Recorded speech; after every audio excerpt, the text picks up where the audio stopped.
Fighter jet downs drone. US fighter jet shoots down Iranian drone near aircraft carrier amid renewed tensions and diplomatic overturns. In a dramatic escalation of regional tensions, the United States military confirmed that one of its F-35 fighter jets shot down an Iranian drone that aggressively approached the USS Abraham Lincoln aircraft carrier in the Arabian Sea. Now we take a deeper look and break down this entire story on the AI podcast. Okay, I want you to just close your eyes for a second.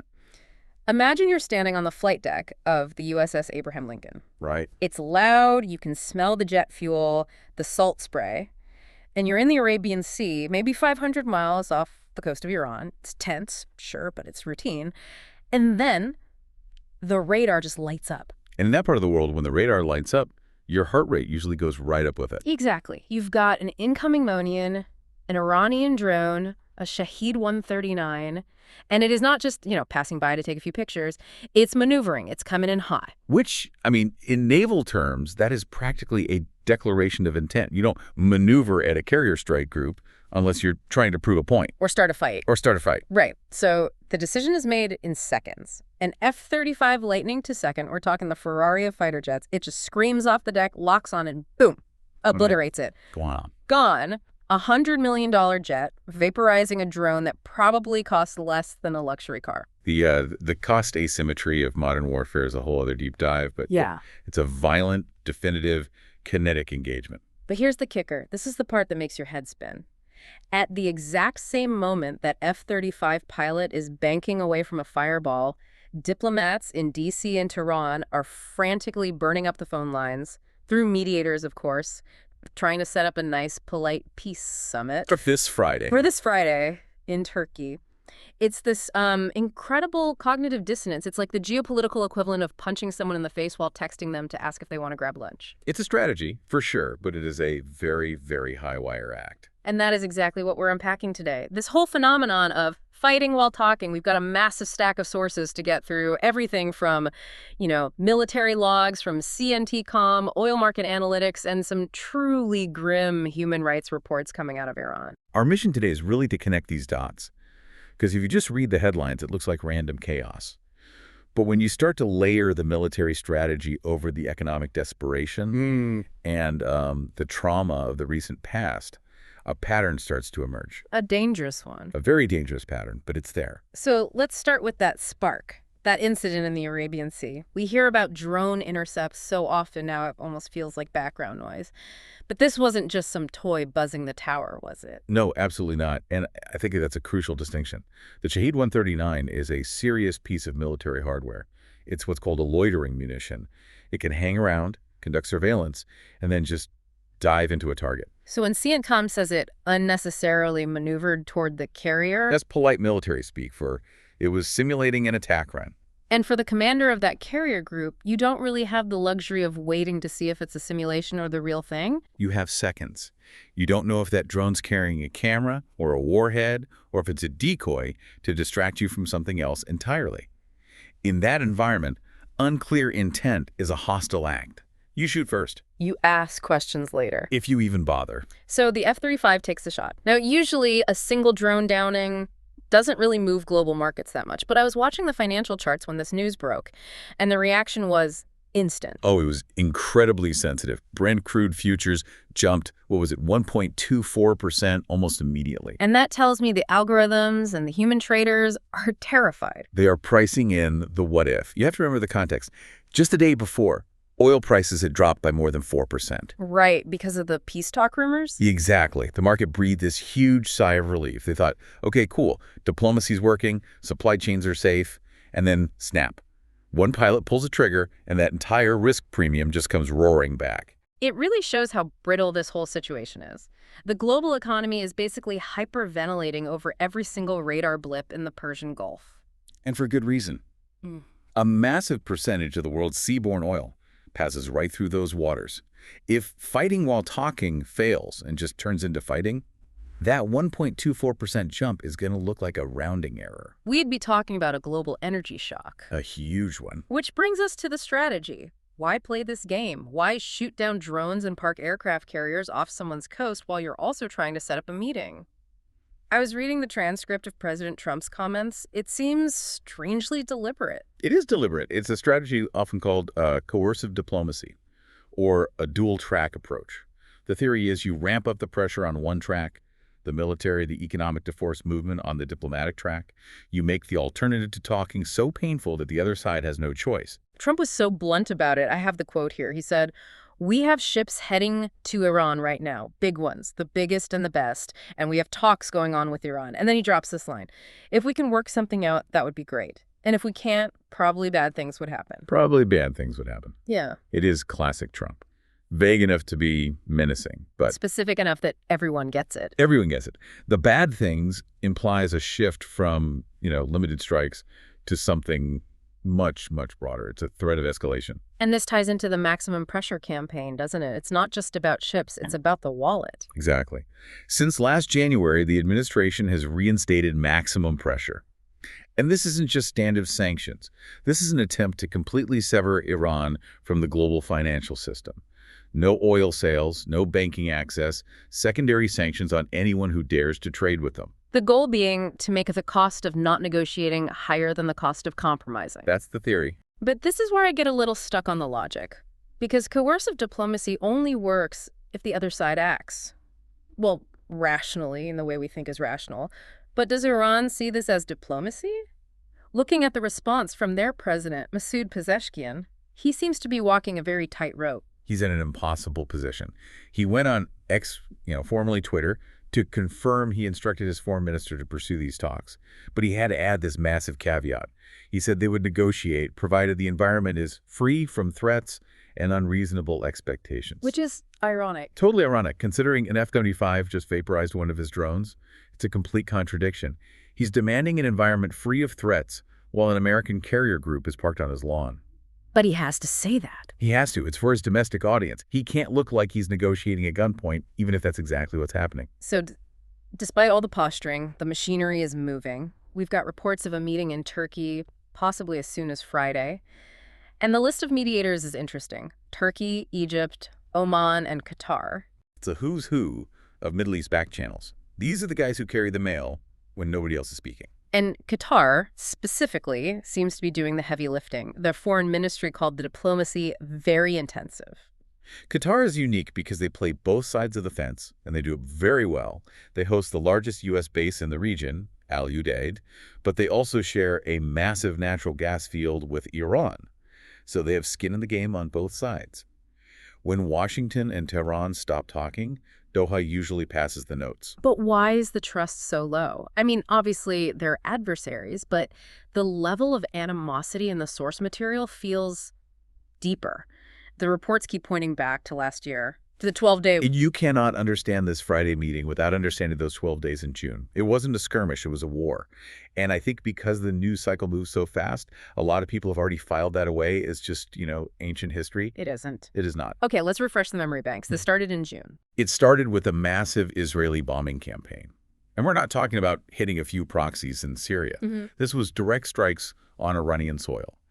They hit nuclear facilities, military command centers, but also residential areas. The reports list hundreds of civilian casualties. That's not something you just shrug off. No. And the targeted assassinations.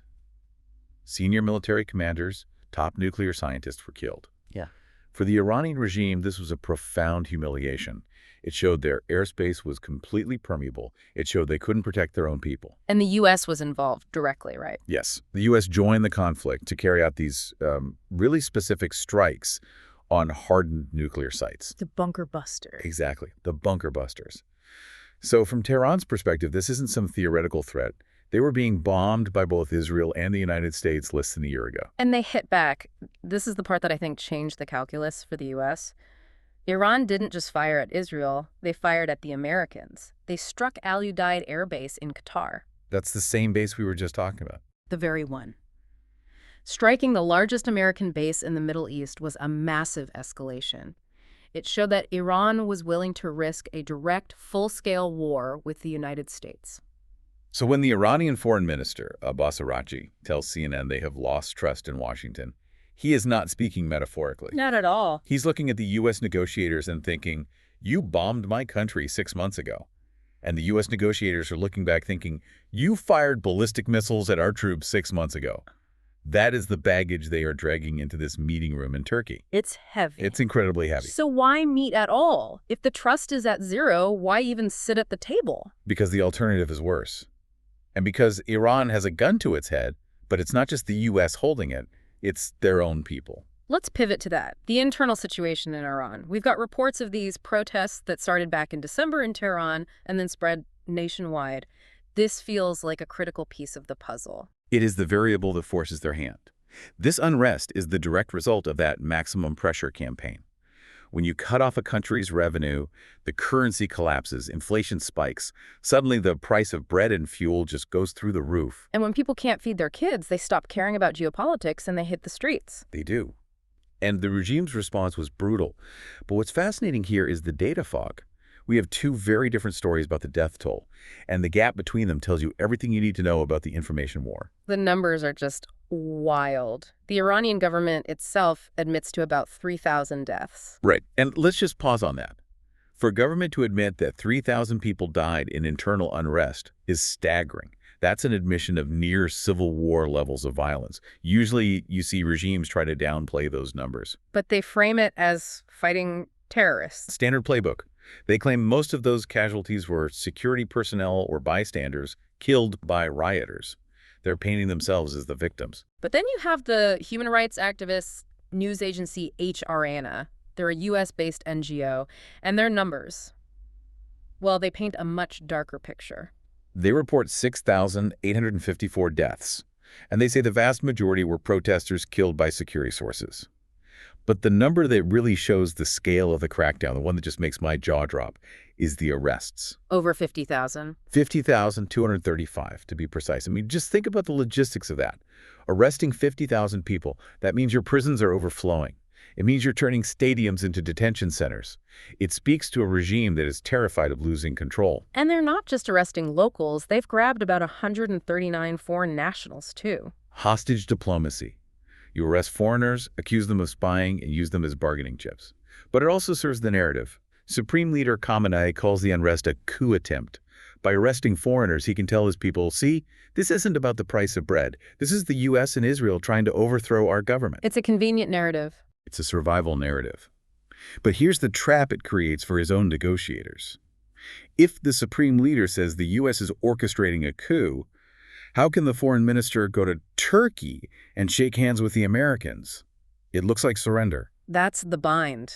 They need the sanctions lifted to stop the protests, but to get the sanctions lifted, they have to deal with the enemy. And the U.S. knows this. That's why the pressure's staying high. They believe Iran is on the ropes.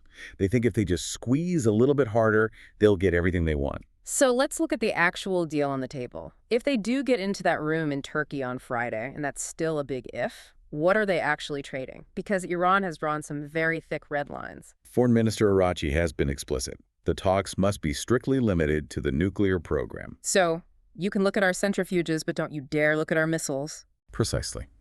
Iran rejects any discussion of its missile systems or defense capabilities. Yeah. And if you look at it from their strategic point of view, it makes sense. Their air force is ancient, mostly old F-14s from the 70s, held together with duct tape. Their Navy is no match for a U.S. carrier group. Their missiles are their only real stick. It's their only deterrent. If they give up their ballistic missiles, they are effectively defenseless. After what happened to the 12-day war, they are likely more attached to those missiles than ever. It's their insurance policy against regime change. But the U.S. side, and President Trump specifically, has a different goal. He wants no nuclear weapons. That's the baseline. The U.S. wants to ensure Iran never gets the bomb. But historically, they've also wanted to curb Iran's regional influence, the proxies, the drones, the missiles. The big question is whether the U.S. team is willing to separate the issues. So Arachi is offering a trade. We will freeze the nuclear program if you lift the economic siege, but the missiles stay. That's the offer. He told CNN he sees a possibility for a deal, but only if it's fair and equitable, which is code for don't try to disarm us completely. It feels like such a narrow landing strip. The U.S. wants total security, Iran wants regime survival, and F-35s are shooting down drones in the background. It's the definition of high stakes. And we have to remember for you, the listener, why does this matter to someone sitting in Ohio or London? Why should you care about a meeting in Turkey? Well, beyond the oil prices we mentioned. It's about nuclear proliferation. If these talks fail, and Iran decides that the only way to stop maximum pressure is to actually build a weapon, we enter a terrifying new world. A nuclear-armed Iran likely triggers a nuclear arms race in the Middle East. Saudi Arabia, Turkey, Egypt. They might all decide they need one too. And that region is volatile enough without everyone having a nuclear button. Exactly. And then there's the humanitarian angle. If the talks fail and sanctions tighten further, the situation inside Iran could just explode. We're not just talking protests. We could be looking at state collapse, a massive refugee crisis. It connects everything. The economy, the military tech, the human rights. It's all one giant tangled knot. And right now, a few diplomats in Turkey are trying to untie it with their fingers crossed while generals are hovering over the button. So as we all watch the news this week, all eyes are on that meeting. We need to see if the Iranians actually show up and if the U.S. sends a team empowered to make a deal or just to deliver demand. And do not take your eyes off the Arabian Sea. The USS Abraham Lincoln is still there. The Iranian drones are still there. It only takes one miscalculation to turn fighting while talking into just fighting. It's a high-wire act with no safety net. You have this maximum pressure squeezing the life out of the Iranian economy. You have a regime in Tehran that feels under siege from its own people and foreign powers. And you have the U.S. military parking its biggest ships right on their doorstep. It is a recipe for combustion. I want to leave you with a thought on the psychology of this. We talked about the strategy. The U.S. logic is that pain forces compromise. Squeeze them until they say uncle. That's the standard theory of sanctions, yeah. You make the cost of resistance unbearable. But we also know that the Iranian leadership views this pressure not just as diplomacy, but as a coup attempt, an existential threat orchestrated by foreign enemies. Right. They see it as a fight for their very survival. So the question is, can a negotiation actually work when one side views the pressure as an act of war? Or does the pressure itself make compromise impossible? That is the ultimate question. If I believe you're actively trying to kill me, I don't sign a contract with you, I fight you. Exactly. If backing someone into a corner makes them feel like surrender is suicide, they might just come out swinging. And if they do, that 12-day war might look like a warm-up act. That is a heavy thought to end on, but that is the reality of the board right now. We will be watching those oil prices and those diplomatic cables very closely this week. Stay curious and stay informed. Thanks for diving deep with us. We'll catch you on the next one. Okay, one question for you. Will the drone incident near the USS Abraham Lincoln escalate US-Iran tensions or push both sides toward urgent diplomacies? Don't forget to comment it. Thanks.